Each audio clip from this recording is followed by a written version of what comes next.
নমস্কার বন্ধুরা, Pamela lifestyle চ্যানেলে আমি পামেলা চলে এসেছি আজকে একটি নতুন ভিডিও নিয়ে। কেমন আছেন? আশা করি ভালো আছেন এবং আমরাও প্রত্যেকে খুব ভালো আছি। আর এই দেখুন, এই যে নলটা চালিয়ে জলটা দেখাবার একটাই কারণ, যেহেতু ভাড়া ঘরেতে থাকি বলে দেখুন মাসের শেষে কিন্তু আমরা টাকাটা কিন্তু দিয়ে দিই, কিন্তু কোনো অসুবিধা হলে কেন যে এরা ঠিক করে দেয় না।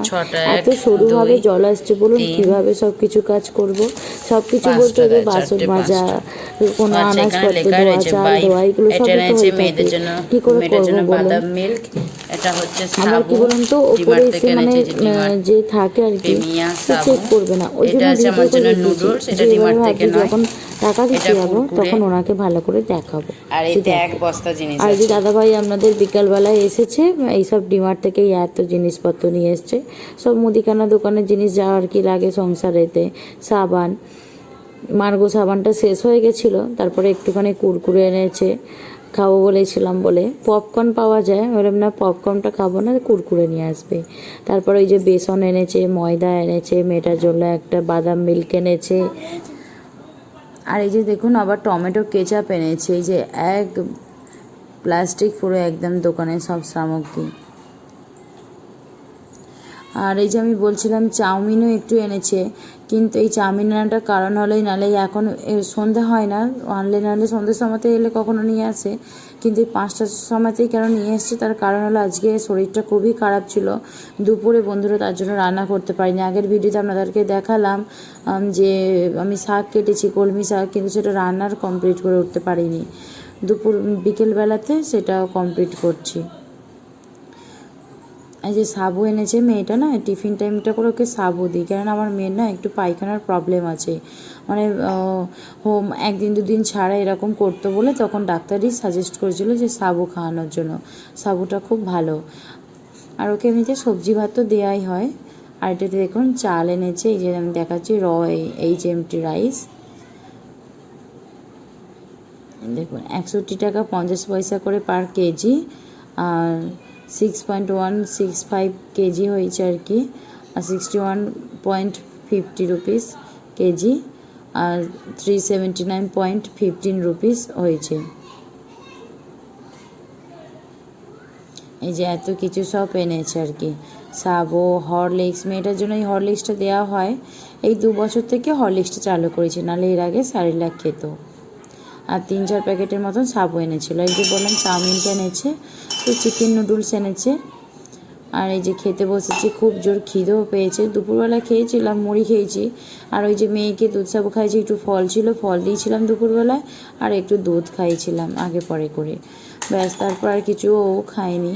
আর এই যে ভাবছি চাউমিনটা খেয়ে তারপরে তড়িঘড়ি করে একটুখানি রান্নাটা করে নিই, রান্না না করলেই নয়, নাহলে খাবোটাও কি।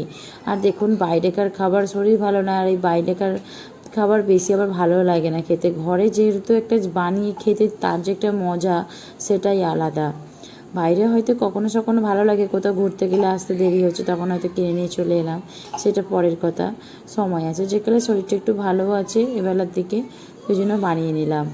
হয়েই গেছে, আলু ভাতে ভাত হয়ে গেছে। কলমি শাক দেখুন, এই যে বলছিলাম কলমি শাকটা কেটে রেখেছি, তো কলমি শাকটা কিছু ভেজে নিয়েছি। অনেকেরা বলে যে রাত্রিবেলাতে শাক করতে নেই, কিন্তু কিছু করার নেই, যেহেতু এই সবে সন্ধে সন্ধে হচ্ছে তখন আমি করে নিয়েছি। এই যে আলু ভাতে ভাত আর কলমি শাক ভাজা, এখানে কুমড়ো আলুর তরকারি হচ্ছে, ওখানে রুটি হবে বলে আটা মাখা হয়ে গেছে। ও আজকে খাবে, ভাত খাবে না, রুটি খাবে, তাই জন্য ওর মতন করেই রুটি একটু কুমড়ো আলুর তরকারি করছি, আর আমাদের শাক ভাজা আছে। তারপরে এই যে শুধু মাছের কালিয়া করব, আর আলু ভাতে আছে, ওই দিয়েই হয়ে যাবে। রাত্রির বেলাতে আর কি চাই, এমনিতেও শরীর ভালো না, তাতেই অনেকগুলো তবু হয়ে গেল। একটু ডাল করলে ভালো হতো, কিন্তু আর ডাল করলাম না। তরকারি আছে, শাক ভাজা আছে, মাছের ঝাল আছে, আর এবার কি।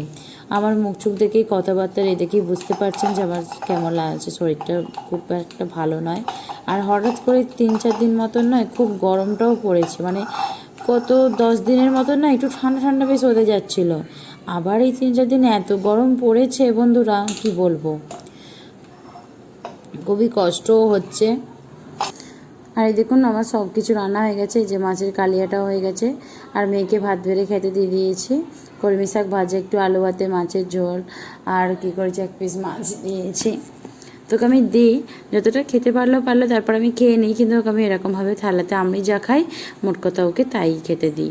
আমি দাদাভাইকেও খেতে দিয়ে দিয়েছি, কুমড়ো আলুর তরকারি, মাছ, শাক ভাজা, রুটি খেতে দিয়ে দিয়েছি। আর এই যে নিজেও খেতে বসে পড়েছি। আমরা তিনজনই বসে আছি, ঘরেতে বলো না কটাই লোক আছে, তাই জন্য ওকে বললাম যে মেয়েটাকে একটু খাইয়ে দাও, বলে ওর পাশে বসেছিল, খাইয়ে দিচ্ছিল। আজকে বন্ধুরা এখানেই ভিডিওটা শেষ করছি, দেখা হবে কিন্তু আরেকটি ভিডিওতে নতুন। ততক্ষণ আমরা কিন্তু ভালো থাকবেন, সুস্থ থাকবেন, আর পামলা লাইফস্টাইল চ্যানেলের পাশে থাকবেন। আশা করি আমিও আপনাদের পাশেতে অবশ্যই সর্বদা থাকার চেষ্টা করেও থাকি। তো আজকের মতন বিদায় নিলাম, বাই বন্ধুরা, ভালো থাকবেন।